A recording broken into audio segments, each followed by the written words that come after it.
Hello guys, দেখো আজকে একটা নতুন কন্টিনেন্টাল ডিশ বানাতে চলেছি। দেখো প্রথমে হচ্ছে কড়াইতে বাটার দেওয়া হলো, বাটারটা মেল্ট হচ্ছে। দেখো চিমনি চালিয়ে দিয়েছি, ওর মধ্যে বাটারটার মধ্যে একটু কর্নফ্লাওয়ার দেওয়া হলো। কর্নফ্লাওয়ারটা দিয়ে একটুখানি জাস্ট ক্রিমি ক্রিমি ব্যাপারটা হবে আর কি, ক্রিম ব্যাপারটা হয়ে গেল। এই দেখো ভালো করে মেল্ট করে নিচ্ছি। ভালো করে মেল্ট হয়ে গেলে দেখো পুরো একদম একটা ক্রিম ব্যাপার হয়ে গেছে, ঠিক আছে। পুরো যেন গায়ে না লেগে থাকে, আস্তে আস্তে ধীরে ধীরে পুরো ব্যাপারটা একদম ক্রিম মেল্ট হয়ে গেছে। ব্যাস মেল্ট হয়ে গেলে দিয়ে দিতে হবে চিংড়ি মাছগুলো। ভালো করে নুন দিয়ে, গোলমরিচ দিয়ে, ভিনেগার দিয়ে মাখানো ছিল চিংড়ি মাছগুলো, দিয়ে চিংড়ি মাছটা দিয়ে নাড়াচাড়া করতে হবে ওই ক্রিমটার সাথে।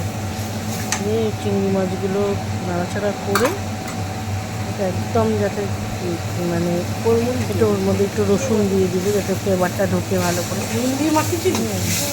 ভালো করে নাড়াচাড়া, একটু হালকা একটু লবণ টবণ দেওয়া আছে, গোলমরিচ লবণ সব দেওয়া আছে। দিয়ে তারপরে একটু জল দিয়ে দেবো, এই যে দেখো একটু জল দিয়ে দেবো। জল দিলে একটু ঢাকা দিয়ে রাখবো, কারণ চিংড়ি মাছটা একটুখানি সেদ্ধ হবে। সেদ্ধর জন্য একটু ঢাকা দিয়ে রাখবো যাতে সেদ্ধ হয়ে যায়। ক্রিমের মধ্যেই চিংড়ি মাছটা পুরো সেদ্ধ হয়ে যাবে। দেখো এরকম একটু জল দিয়ে দিলাম, চিংড়িগুলো ভালো করে সেদ্ধ হয়ে যায় প্রাণটা। দেখো পেঁয়াজ একটু রসুন কোচানো ওর মধ্যে দেওয়া হয়েছিল যাতে ফ্লেভারটা ঢোকে। একটু ধনে পাতা দেওয়া হলো, দেখো একটু ধনে পাতা কুচি দেওয়া হলো। কি সুন্দর দেখতে লাগছে, দেখো রঙটা দারুণ অসাধারণ লাগছে দেখতে। এটা একটা কন্টিনেন্টাল ডিশ।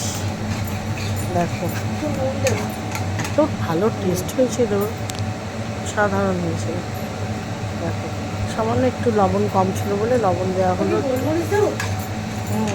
চেখে নিয়ে একটু লবণ দেওয়া হলো। সামান্য 2-4 দানা চিনিও দিয়েছি, অ্যাড করেছি ওর মধ্যে যাতে টেস্টটা ঠিক ইয়ে থাকে। গোলমরিচ দেওয়া হলো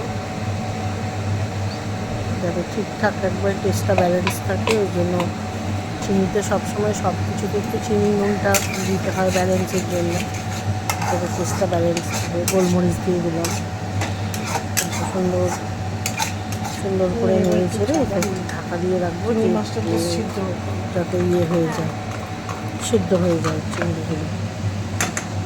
দেখো এই আর একটু বাটার দিয়ে দিল, আর একটু বাটার দিয়ে দিলাম যাতে হচ্ছে ক্রিমি ব্যাপারটা দেখতে হয়, খেতেও ভালো লাগে। আর দেখো হচ্ছে ফুটছে, জিনিসটা সিদ্ধ হচ্ছে আর কি চিংড়িটা, ঠিক আছে।